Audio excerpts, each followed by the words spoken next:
Welcome back to Windows Fixer YouTube channel with another quick tutorial. So recently I got a comment asking how to use Snapchat on PC.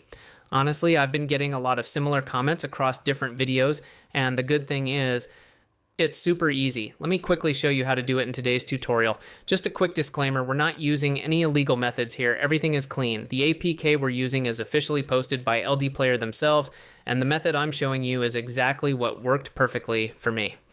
Alright, so first of all, I'm using the MSI app player here, but don't worry, it works the same way on LD Player too.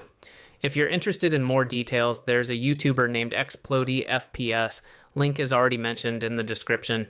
You can go check out her video where she actually demonstrates it on both emulators, LD Player, and MSI app player. But honestly, the method is the same, so yeah, let's get straight into it. After you launch the emulator, go ahead and open the browser. You can use any browser you like, whichever you are comfortable with.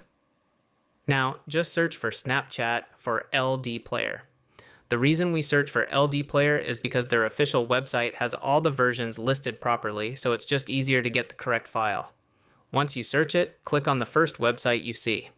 After the website loads, you might see a big button that says Download Snapchat on PC.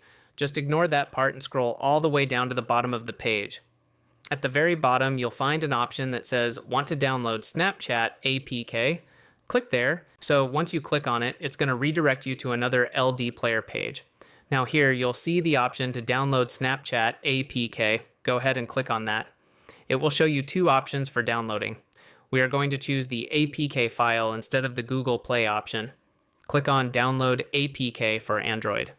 The reason we avoid Google Play is because it usually gives you the latest version, and that newer version doesn't really work properly on emulators. That's why we're sticking with the APK file instead. After you click on the APK download, it'll ask you to choose a destination folder where you want to save the file. Just select your preferred location and let it download. Once the download is complete, simply install it like any regular app, then either log into your existing Snapchat account or create a new one. And that's it. You're ready to enjoy Snapchat right on your PC. One important thing to remember, after installing Snapchat, do not update it. If you update it, it might stop working properly. So stick with the version you just downloaded, and it'll run perfectly fine without any issues. That's it for today's tutorial. If you have any questions or if anything's confusing, feel free to drop a comment below. I'll be happy to help you out. Till then, take care and I'll catch you in the next one.